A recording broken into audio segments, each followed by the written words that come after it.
عزیزانو دولت امتحانی، غریبی دا امتحان، غریبی ځان له امتحان دی او دولت ځان له امتحان.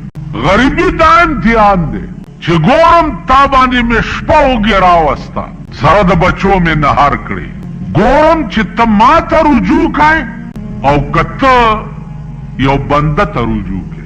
نو چې کومو خلقو په غربت کې خدای ته رجوع کړې ده، خدای ته، نو چې سهار را پاسېدلی دی د مصلې لاندې نه ورته اشاره شوې ده چې مصلې لاندې د نن ورځې خرچ ستا پروت دی، او هر سحر مصلې لاندې لاس کوه او ستا خرچه به روزي.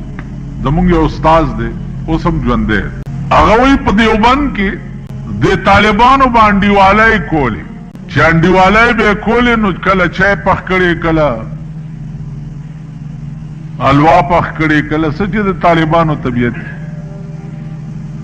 نو ما سره به د انډیوالۍ پیسې نه وې، نو چې کومه ورځ به دوی صحبت کولو نو زه به تې بار لاړم، ځکه چې ما به پکې پیسې نه وې اچولې. وی چې خوب کې راته وویلی شو چې یو انا ورځ درته مقرر شوه تم طالبانو سره انډیوالي کوه.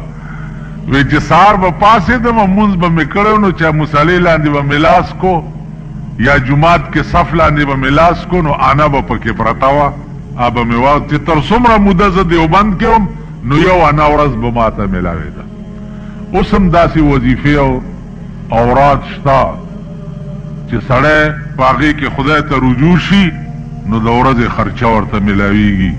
یو بزرګ ته زه تللی وم، ما ته یې وی چې زما 13 روپۍ ورځ ده، دا د نن نه 13 کاله مخکې ما ته 13 روپۍ ورځ میلاویږي او ته 12 ورځې دلته ما سره چیله وکړه نو تاله به 12 روپۍ ورځ میلاویږي. ما ته یې وی 12 مالدار ټول عمر به 12 که بیا به زیاتیږي.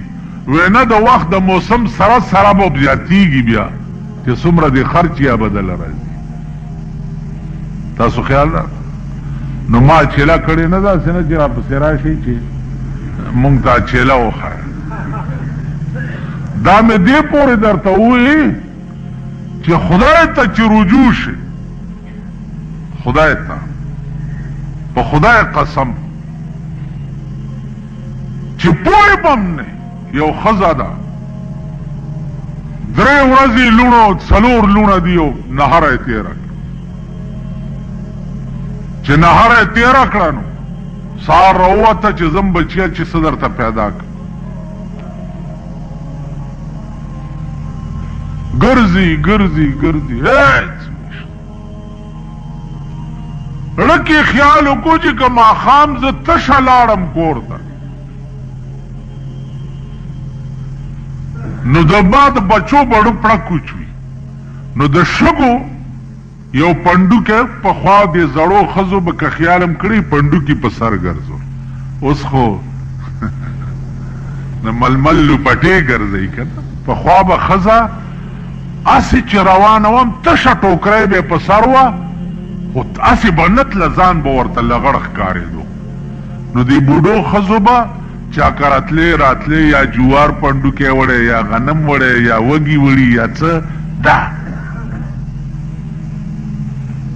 نو د شګو پنډوکی په سر کو لوڼې ورته دروازه کې ولاړې وې، هغې چې ورته وکته نو وی چې یاره شکر دی نن مې مور څه راوړه.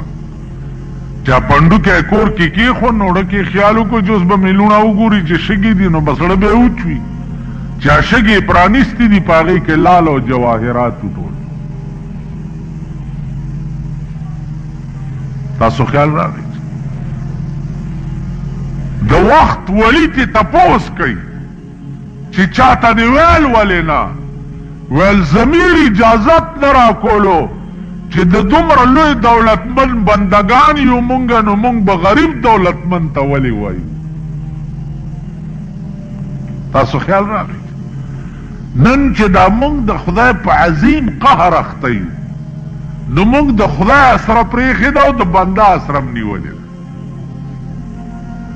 مؤثر حقیقي په هر څیز کې خدای دی او مونږه مؤثر حقیقی پارسیس کې بنده ګڼو. تاسو ګورئ نن دا ټول پاکستان په قهر اخته دی. کله ممبرانو پسې منډې وایي، کله کونسلرانو پسې منډې وایي، کله صوبایي ممبر پسې منډې وایي، کله قومي ممبر پسې منډې وایي. هغه ځان له مخکې د خدای په قهر اخته دی، په باندې او په کم سوداګانې کوي. دوه ډلې دي صاحبه، دغه منډۍ لګېدلې ده د پنجابي غویانو. نو قوم په ویر اخته دی، په عذاب گرفتار دی. سو کوئی زوی میں نہ کریگی، سو کوئی لور میں نہ کریگی، سو کوئی خزی بدلی میں نہ کیگی، سو یو عظیم قہر دا ملک اخته. سار چرا پاسی ار سڑے دا خدای پا عظیم قہر گرفتاری. رحمان بابا دیر خویلی، دیر خویلی. وی کتن کوي پچا باندې غرض، سوک بن کوي پتا باندې غرض. پساحل کشتے دہی چان ڈوبیگی، کسوک نکا پا دریا باندې غرض. دا دنیا پا احمقانو دا آبادا، دا دنیا پا احمقانو دا آبادا. دانا نکا پا دنیا باندې غرض. دا دنیا وی دا ټول احمقان دی چې دانائی اپ دنیا غرض نه کوي. اوس مونږ شپه ورځ ډاکټرانو پسې ګرځو، پلانې سپیشلیست دی او پلانې سپیشلیست دی او پلانې سپیشلیست دی. الله د سره د مرګ دارو دی، الله د سره د مرګ دارو.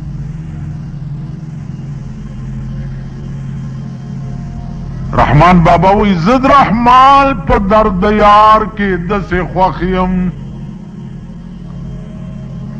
زد رحمان پا درد یار کے دس خوخیم، چی میں نشتا پا دوا باندے غرض.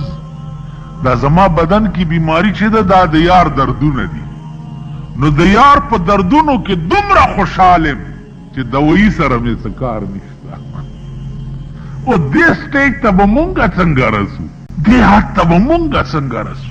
دا خو یا رحمت بابا رسیدلی او یا مولانا روم رسیدلی چې شاد باش ای عشق خوش سودای ما، شاد ای طبیب جمله علتهای ما. وی خوشحاله اوسې او د رسول الله صلی الله علیه وسلم په عشق کې ډېرې ښې سودا زما. په خدای قسم اے سودا چې تر علی نو ته د ټولو مرضونو علاج وګرځېدې او د ټولو مرضونو دارو شوې. نو عزیزانو، دنیا دارالامتحان دی. هر سړي باندې په خپل خپل رنگ کې امتحان دی. غریب باندې په غریبی رنگ کې امتحان دی، مالدار باندې په مالداری رنگ کې امتحان. دے وجنا اللہ دی توفیق راکی چې دولت خدای را کړی او داغه پلار کې خرچ. الله دې د هغه ضمیر او نظریه نه وساتي کم دولت بچ مونږ د پاره ګرميږي او زمونږ بدن